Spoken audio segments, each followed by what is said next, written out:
Hello,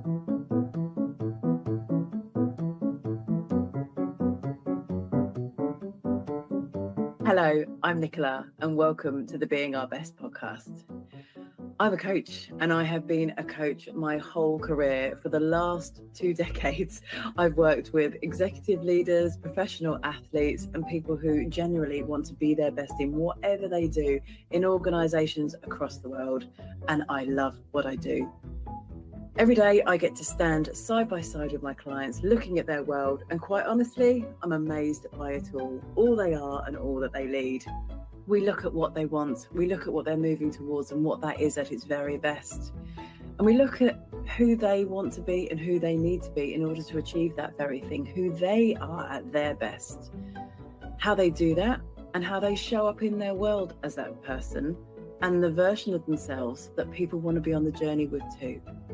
In this podcast, I'll be talking to those leaders who, like you, have stories. Leaders who will be sharing their stories, their lives, their lessons, their learnings from all that they've been through to get to today, how they've done it, and importantly, how they've done it as their best. I hope that within these episodes, you find insight, inspiration, and a tip and technique or two. Hello folks, just diving in here quickly to give you a piece of information before we get into the story. You will hear Chris and Crina talking at length about a much loved tool within my coaching toolkit, Print. Print is a next generation personal insight tool that I use to help leaders be their best and navigate everything within their role as their best.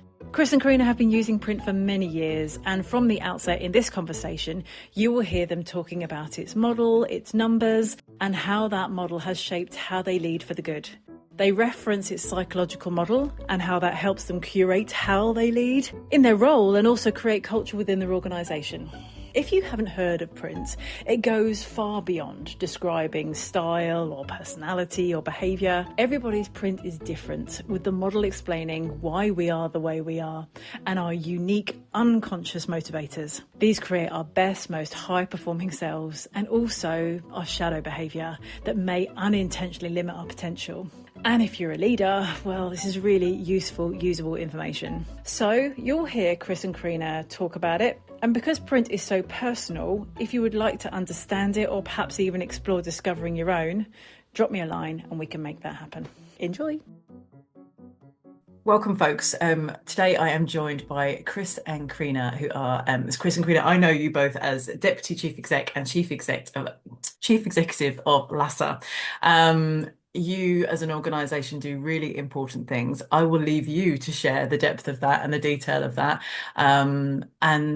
Just share what you do, why you do it, and kind of almost like how you came to today. What's your path been today? Chris or Crina, who would like to go first? Welcome. Go ahead, Chris, you are the CEO. I can start. Right. So Lhasa is an educational not-for-profit charity, which is important, and I might refer to that in a moment. But what we do is we support the decisions around chemical safety. And so that's used by industry and regulators before new drugs get put on the market or when handling chemicals across many different industries. And so it's a small but important problem about protecting human safety. And it's using computers to make those predictions of toxicity and risk. Yeah. The way I explain to my friends, Nicola, if I may add here, is that we develop a software to reduce animal testing and to make better decisions on chemicals that are used either in drug development and in the cosmetics that you use every day. Great, thank you. And please just give us a positive history. What's been your timeline? So you're Chief Executive and Deputy Chief Executive today.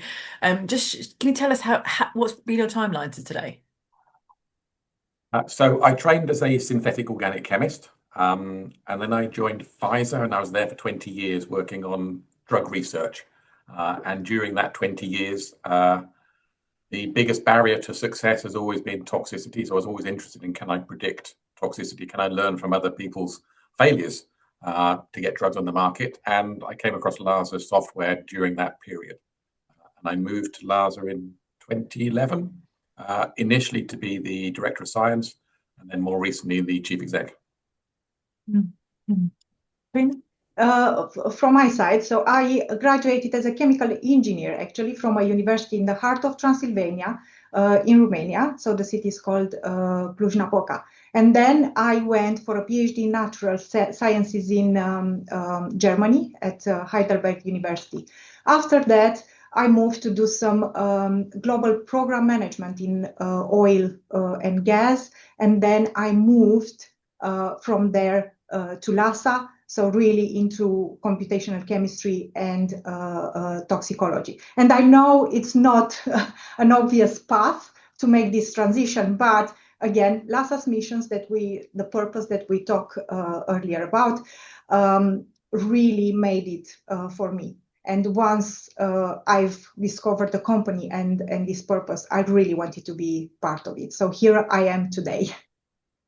So you're both drawn to the organization. Both of your stories, you're drawn to the what was it? What was that draw? If you could just tell us a bit more about that. What was it that made you want to join?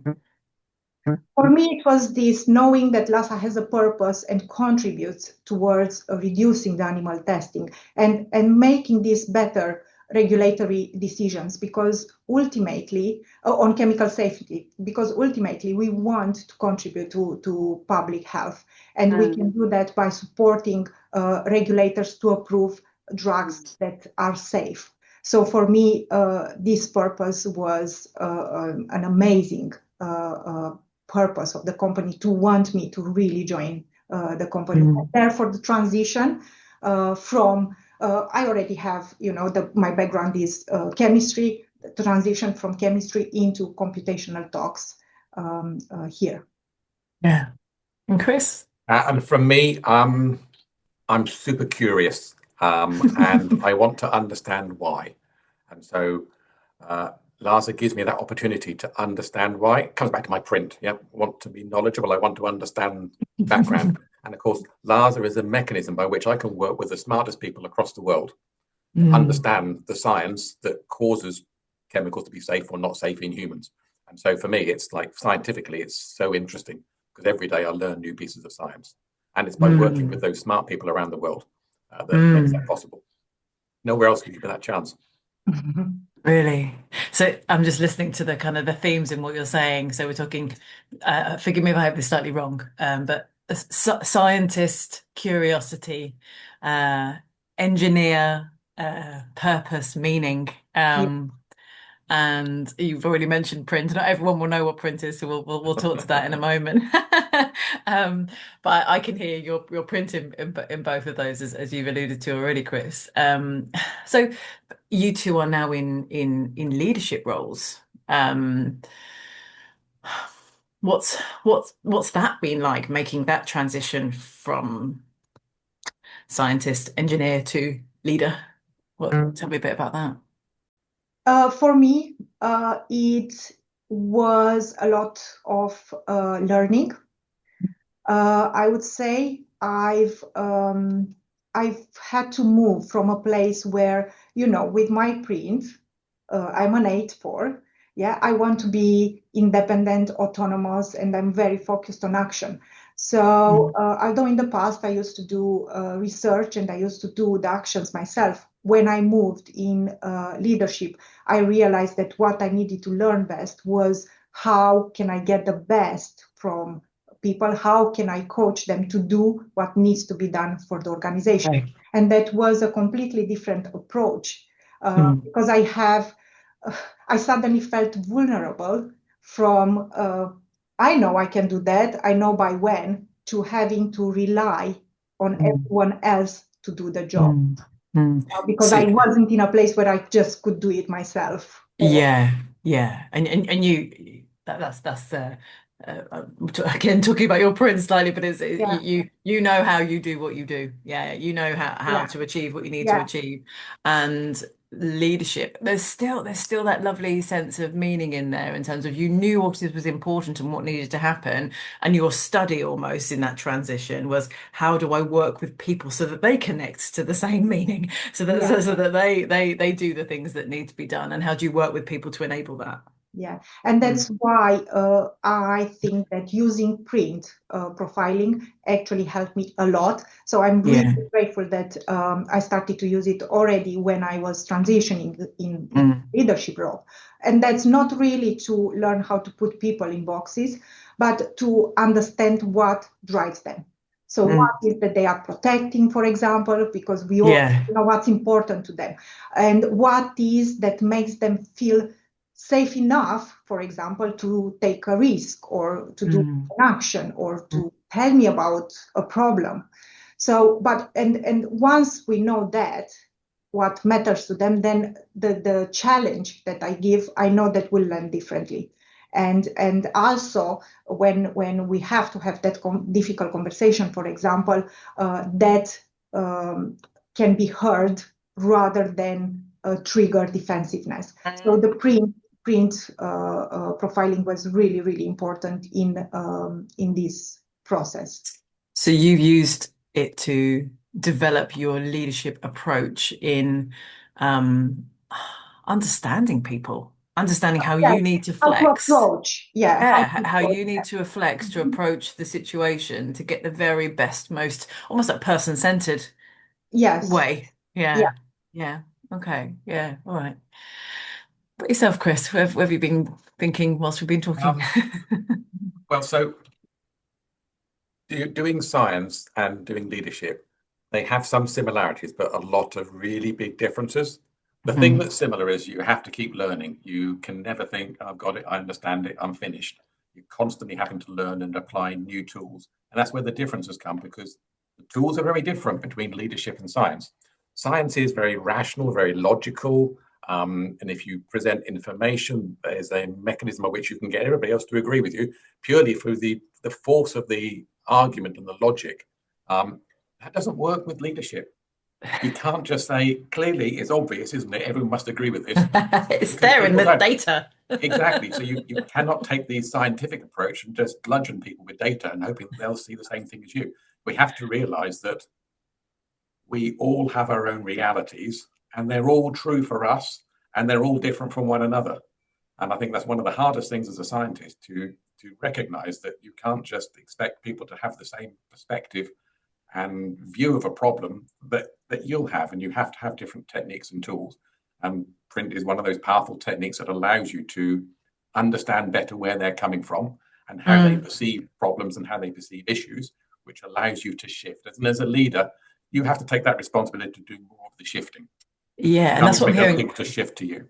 Yeah, that's us just reflecting on what you're saying, because what you're saying is, yes, you can use the tool to understand other people, but actually it's about how you work with yourself to flex and change. And what I'm hearing in both your answers there is, my question was going to be, what is leadership at your best for you?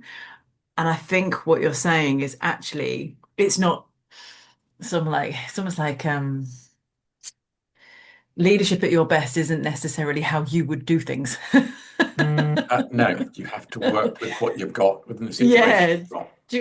So like where you are today, I guess the journey that you've been on in your own leadership, how would you define your, and I'm because you're so very different. I've had the joy of knowing you a few years now, and I'm just keen to hear how your unique version of leading at your best, what that is today. Are you able to go there and just tell us a bit, both of you? Yes, and I think this actually does reflect over a bit of the science, in that often the problem that we have, whether that be science or whether it be leadership, is camouflaged by complexity. And the hardest job in the world is to strip aside all of that complexity and find the true issue, the thing that's really the problem that needs to be fixed. But once you've found that way of exposing the true problem, then it's a solvable one.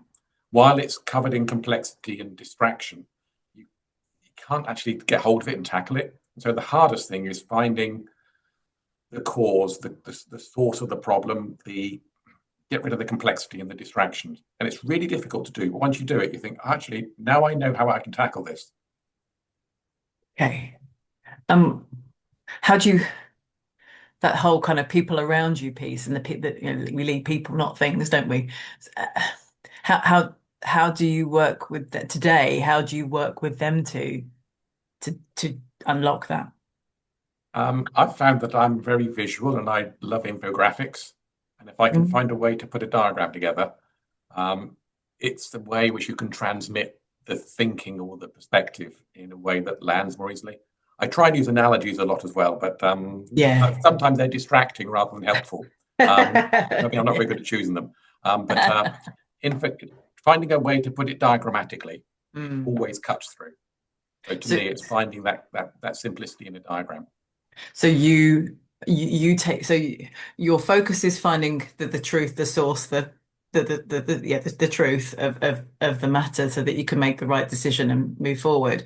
And your approach to working with people around that is how you're communicating and how you give yourself the best chance of being understood. Yes. Yeah. If I haven't got a piece of paper and a pen, I find I get twitchy after a while. So I need to represent this in a way that makes it simple. And so I'll always have a notepad with me. Yeah, lovely. Crina, where do you go with that?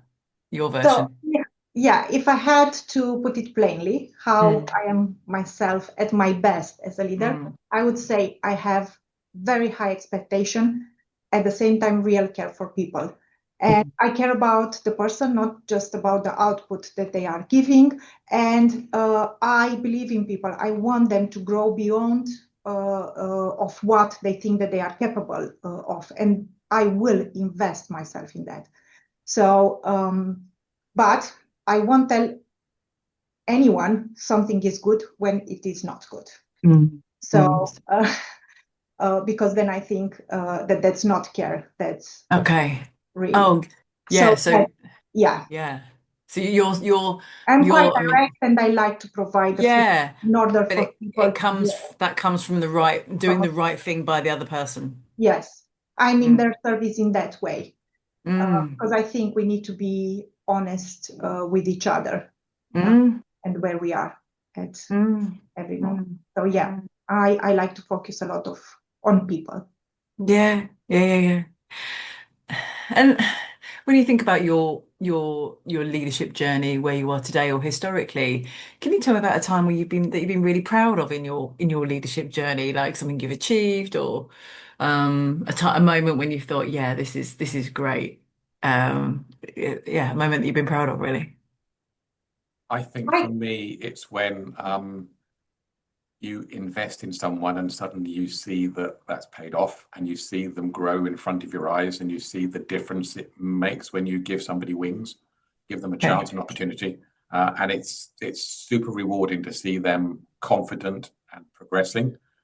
And of course, it's great to have somebody capable around you to help, but seeing them grow is the best thing in the world.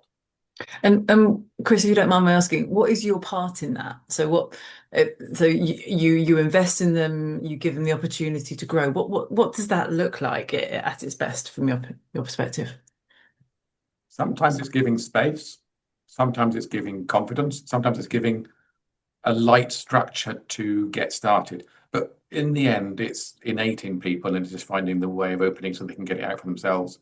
So it's not as if I can't teach them to be themselves. I can only give them the chance and the confidence to have a go at it. Yeah. And that can be actually space.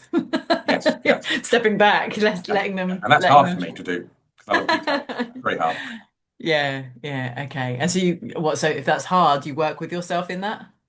I have to suppress myself, yes. I think, I can fix this. And I think, no, it's not for me to fix this one. I need to keep quiet. Yeah. Because in that quietness is their growth. Yes, exactly. Yeah. Okay. So that's and have you had? I'm taking that's coming from a place of experience. You've had a career where you've had people around you grow, unlock. Yes. Yeah. What does it achieve for you personally when you see that? Well, it's another weight off my shoulders, and I've got somebody who's capable of operating independently. Yeah. I don't need to be so close anymore, and I don't need to be worrying about it. So I can let go, which is an absolute joy. Yeah, great. Crina, where do you go at a time when? For me, I would say that I'm most proud of the culture work that we have been doing at Lhasa. And I want to give a bit of context. So when I joined Lhasa, and that was more than a decade ago, Lhasa was a very different organization. We had good people, we had solid science, and we really had, like, again, the great purpose. But the world around us started to change, and was changing fast. So we were not set up well, the way we were set up before, it wasn't going to be enough. And that's not a criticism to what came before, it's just what is true. So we got to do the work, and then we've implemented a new leadership structure. We've came up and we've set up a future leaders program, because we realize how important managers are within an organization. We've set up a leaders lab to support those leaders within Lhasa. We've invested in the print profiling, and this is completely embedded in how we develop people at Lhasa. And I have to say that none of this was quick, on the opposite side, yeah. And even more, none of this was comfortable. So it was really, really hard, because when we want to move fast, and we also want to keep, the best people, we need to work hard to build the foundations in a deliberate way. And you can't just wait for culture to just happen. So we have to put the work. So I'm really, really proud that I could say that now Lhasa treats leadership as something that we build and work hard on, and not something that just emerges, like it used to be in the past. And this shift took us years, yeah. But I think that it was worth every bit of effort. And many times, Chris and I talk about this, because we always tend to look at what is not done, or what needs to be done, and that's not fast enough. And we talk to motivate each other, and we know that we have to stop and actually look back at everything that we have built. And everything we have done, it was very, very difficult, because it's hard to build a culture, because it's hard to change mindset, because it's hard to embed values within on an organization. And of course, I'm proud of everything else that we do, the scientific work that Chris is talking about. We are positioning Lhasa, in strong positions with regulators such as EMA and FDA, and that's work that really has high consequences for how medicines are assessed and how animal testing is reduced, and that's why we are here. As I listen to you, I sense that, you said it wasn't quick, you said it was hard. I had this almost sense of like driving forward, but with in a really positive way, with a sense of belief, with a sense of faith. I guess what did you, when you were going through this process, I've got a few questions in my mind. Either what was your part in it, or what did you hold on to that enabled you to keep going? You feel that sense of pride now, but what did you hold on to almost? So I have to say that in the way I lead, maybe if I think, I could say that all my experience moving from one industry to another and learning all this, shaped in the way I lead. But the absolute truth is that although that experience counts, my mother shaped me more than anything. And she showed me how it looks to operate in a very, with quiet determination when the circumstances are not in your favor. And that's what stayed with me. So however hard something is, and Chris knows that, I keep at it. I am determined, and I will not let it go until I get where we think that we need to do. So maybe it's the quiet determination that I have that, it's something that came up with my upbringing that keeps me going, for a purpose that I believe in. Because again, going to my print, my 4 is about having meaning in life.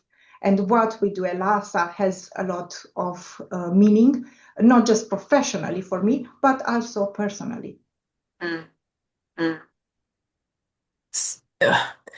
That you've gone to quite a deep place there, but it's your deep values that you learnt, as a child almost, that enabled you to lead this.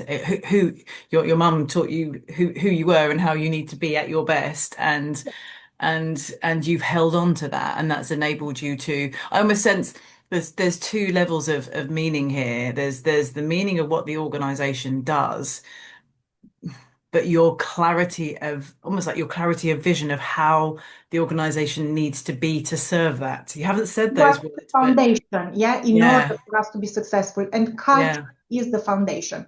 And I have to say, Chris was the first one who came with the idea of culture, to say that we need to hire for culture. So we started that, and that's when the whole work started, and I took upon myself to lead this work at Lhasa. But we couldn't do it without all the colleagues here. And for example, now we are working on our people and culture strategy, and we've been involving the whole organization in order to achieve this. So we are a group of 30 colleagues just working on different pillars within the strategy to achieve, for us to be like a best place to work. Not in terms of accreditation, but in terms of how we want to come to wake up every day and to come in the office. And for context, that's 30 people. How many people are in the organization totally?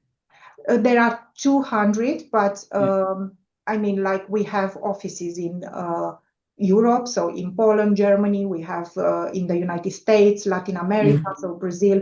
So 30 people who are here. Actually, we have even colleagues who dial in to be part of this virtual US.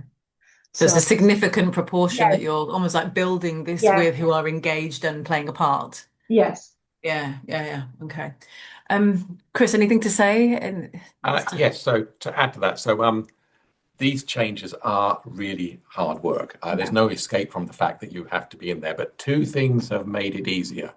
One is, if you start from the premise that doing the right thing is not a choice, it takes away quite a lot of the shall we, shan't we? Because no, there's only one thing we need to do, which is right, and we're going to do it. I don't know, however hard it is or however long it takes us, we're going to do it. So not allowing the right thing to be an option is definitely an important step, because it keeps you strong even in the hardest of times. And having somebody who never gives up alongside you, Crina, again, it means that we can hold each other up at the times it's hardest for each of us individually. Because it's never going to be plain sailing. There's always going to be challenges and difficulties and conflict. And you just got to keep pressing on, because you can't give up on a good thing. You just can't give up. So I think those 2 things of not making doing the right thing an option, and having somebody alongside you who will never give up, means that actually there's almost nothing you can't achieve.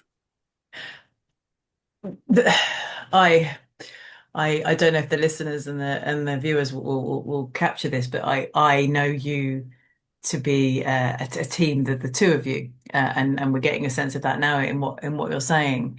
I guess what can you just talk to us a bit more about that? You as a micro leadership team, because you have your leadership team clearly, but you as a pair, how almost like the part you play in working together, kind of almost like how you work together, but also how you value your differences. What's that about for you? That's a funny question. We are so different. And I can start, Chris, because we are both very aware, about, well, the most important thing, we have the same value and we want to achieve the same outcomes. And this is very important, but we are very different in how we sometimes approach things. So for example, for me, pace is very important. So I process fast, I decide fast. I can usually see clearly where something needs to go, and very quick. And when the organization moves slower than that, then that can be because of caution, because we might be risk adverse to something, or because of the complexity of the situation, or it could be plainly because of avoidance. I really feel that. I really, really feel that. And what I had to learn is to distinguish when something is slow, if it's because something is hard. And actually, this reflection, I had to do it even this week on that. And I discovered that something that I was feeling frustrated that it wasn't fast enough was actually very complex. And I've learned how to approach it differently. So if something is slow because it's complex, then I need to understand that and to adjust my response to them. But if something is slow because, let's say, somebody avoids an uncomfortable situation, or it's just thinking what's coming is going to be with conflict and uncomfortable, then that's another approach, because that's, again, avoidance that has to be treated directly and immediately. It's really interesting, because my question was about how you work together and your differences, but actually what you've articulated there also is really important. It's you challenging yourself, the recognition that in order to show up in this partnership well, you need to manage yourself. Yes, because Chris is very reflective. Chris needs more time to think, to assess, to do his diagrams, as we explained earlier, and to have a very thorough plan. So I had to learn. And for example, I cannot go just to Chris and say, you need to decide now. I've learned that I need to give him a bit of time so that he can reflect on it. However, for example, I can make mistakes by being very fast and deciding quickly I'm moving, while Chris, through his reflection, can catch some risks that may seem unimportant to me. So, and that's why I think we complement each other pretty well, because he can catch that while I push things to move. Is that correct, Chris? Yeah, in the end, we learn from each other. So yes, I'm more reflective. I like to take more time, but I've learned that not to take too much more time, because it's the 80-20 rule. You can do 80% of the thinking and be almost there, and you can wait forever trying to do the last piece, and it's just not worth the effort. So I've learned to be faster, just as Crina's learned to not expect instant action on everything at all fronts all the time. And so, but we learn from each other. We give each other feedback constantly, and that helps us understand each other's perspectives. And that's why we work. We're very different, but we have a really good relationship, so that we can be direct and transparent and disagree with one another and give each other feedback, and we both learn from that. Well, trust is at the base is everything. At everything. Yeah, trust is everything. Yeah. Okay. Yeah. So you understand you understand each other, don't you? Yeah. You understand each other. You respect each other. You respect your differences, and it's a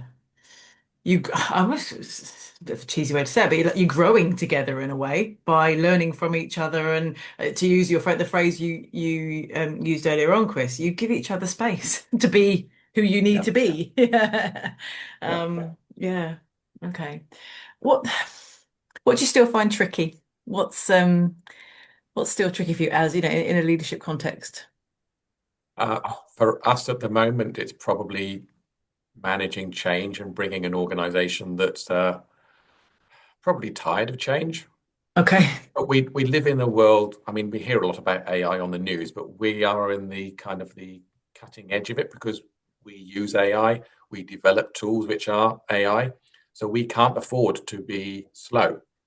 We have to keep moving forward, and that does mean constant change. And I know it's super difficult to be on the receiving end of change. For me, it's energizing.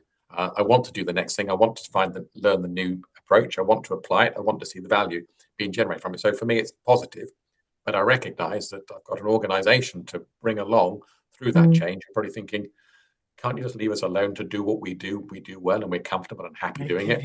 And there is no space for comfort and complacency in a world that's changing so fast around us. So you're in a fast, deep change setting. The organization has been through change. You used the word, tired of change, I think you said. Um, how do you navigate that? How do you do that? Communication, I think, is probably the tool that's most valuable. You have to explain why and what it looks like, how we're going to get there, so that there's clarity. Because change is all about how's it going to affect me, uncertainty, and having to adapt. And they're uncomfortable positions to be on the receiving end of. I recognize that. But in the end, again, it's about there's no choice about doing the right thing. And if it means we have to adapt and apply new technology because we're not going to be fast enough if we don't, then we have no choice but to get on and do it.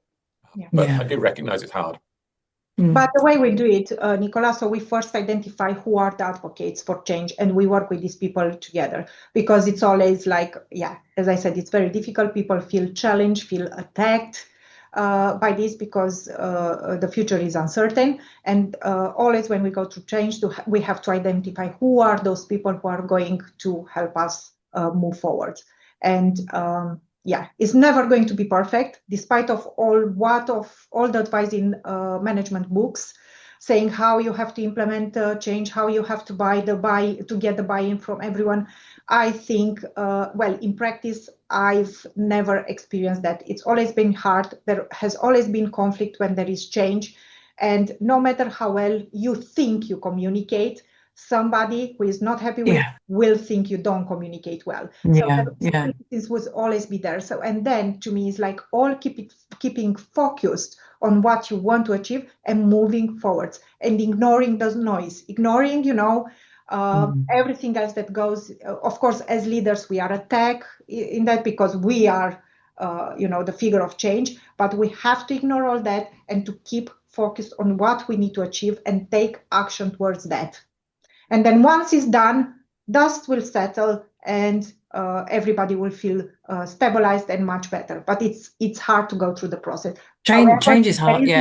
We have to do it. So it's part of change is hard. As I'm listening to you, I'm thinking change is coming. Change is hard. And it's your role as leaders, from Chris's point for your point, to be clear on what on the other side of the change, what that looks like.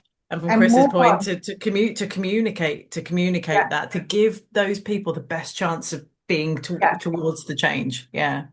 And a limited time as well, because there is only that much time that you have in order to implement such things if you want to be successful. So you can't hold everybody's hand.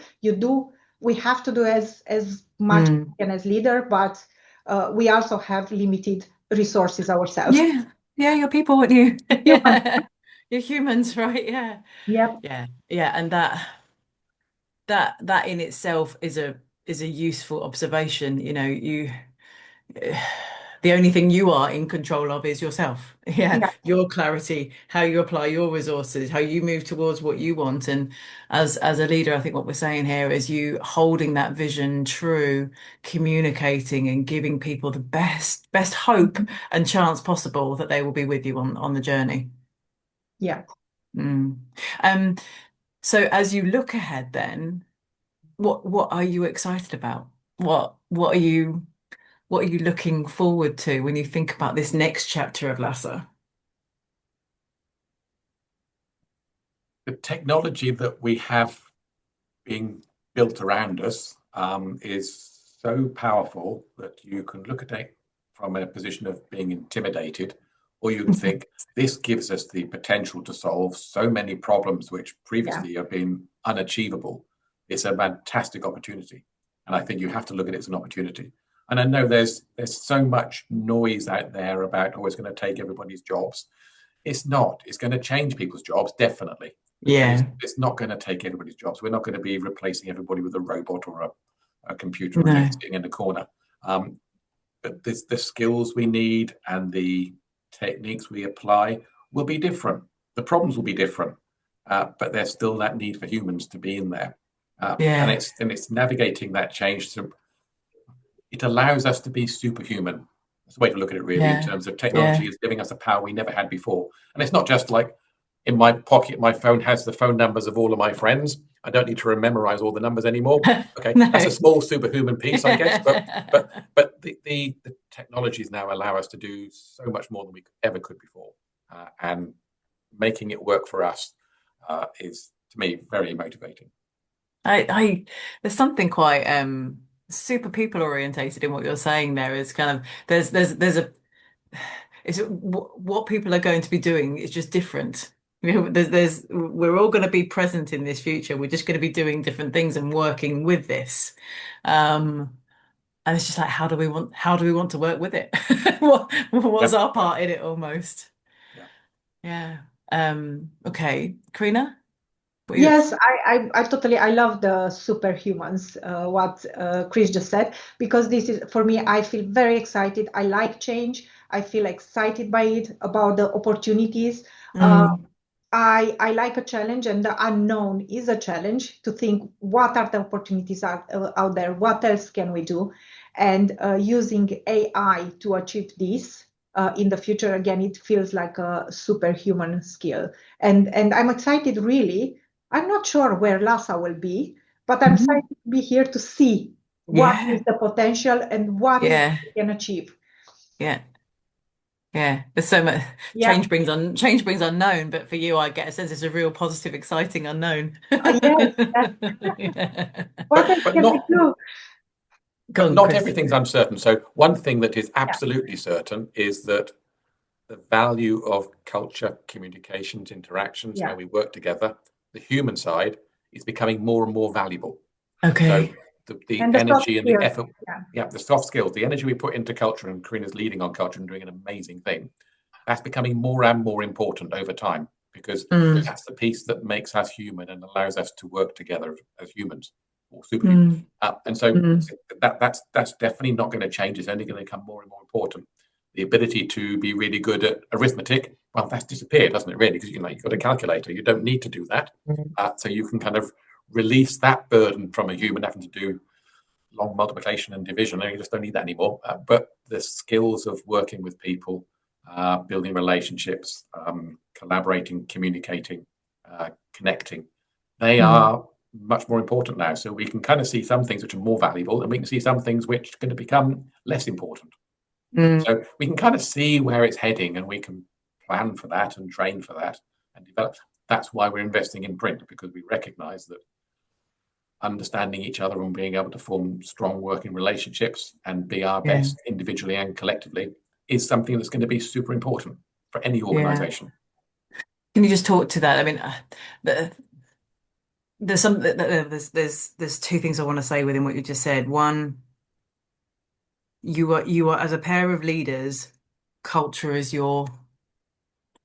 part of your focus, and every leader will be different about how they approach success. But to you, success within is if culture is how you want it to be, or you're doing the right things to give the culture the best possibility to be that way, that's success to you. Can you just talk a bit about the journey that you've been on with print? Because many people might not know what that is if they're listening. So I started, oh gosh, it must be 5 or 6 years ago now.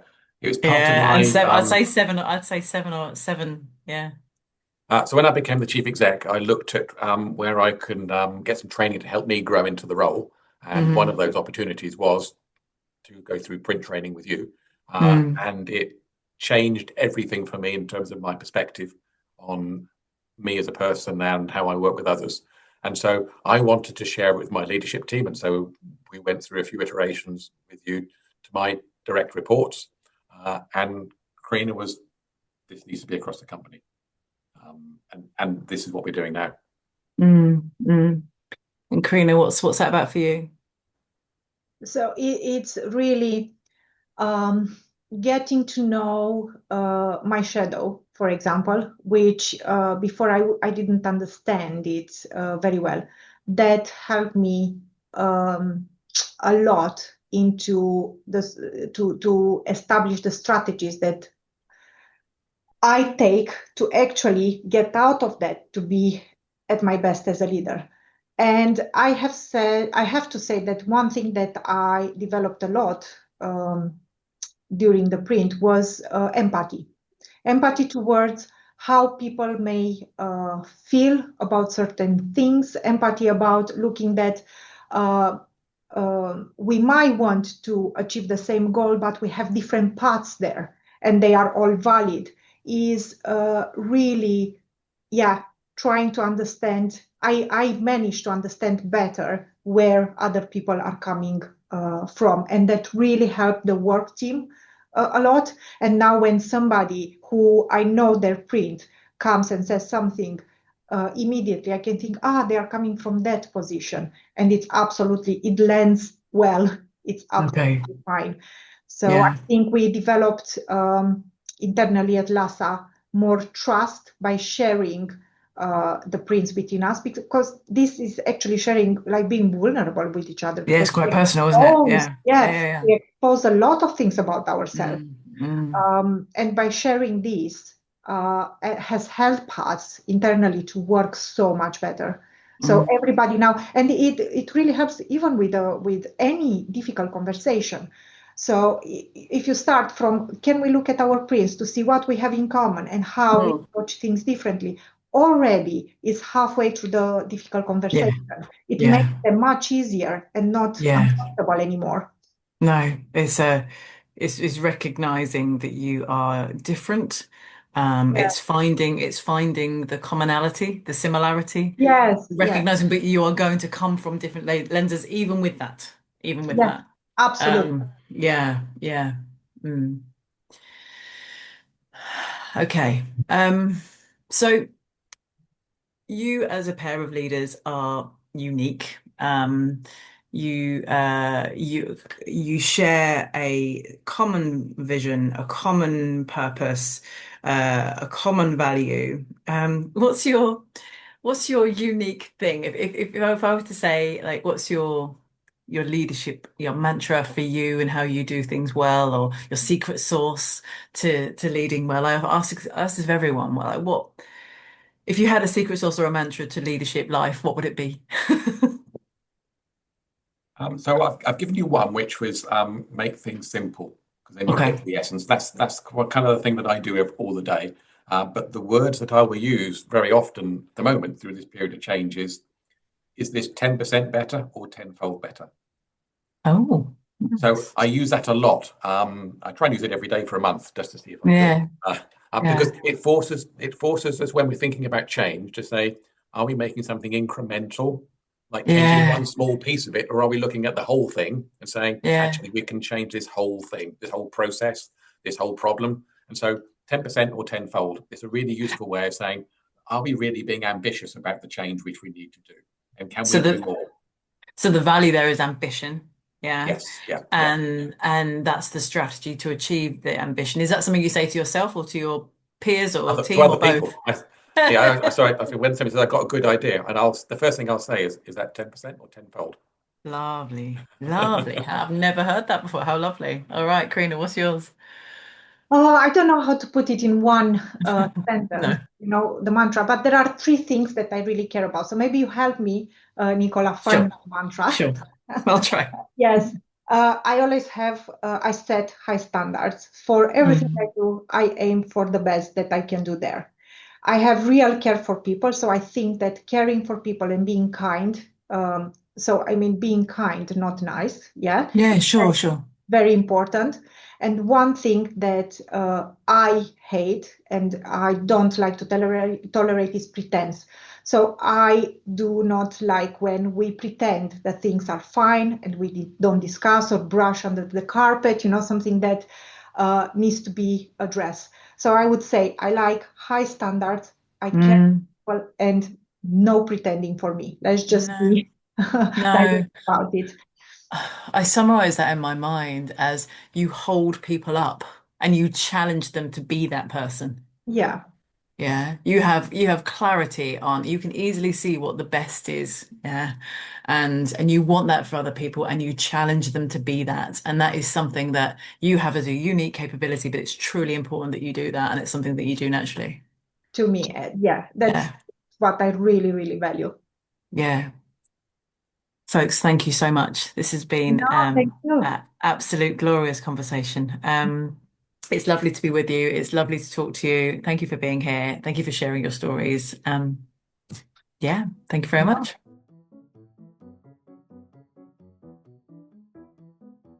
Well, I hope you enjoyed that as much as I did. And I have a quick request, if I may. I'm passionate about these stories being shared so that leaders out there know there are others just like them blazing similar trails and doing what it takes to navigate everything as their best. As you'll know, every like and subscribe helps listeners find the podcast. So if you've enjoyed it and if you'd like to be notified about future ones or you'd like to help spread the word, please give it a like and click subscribe. I really appreciate it. Thank you.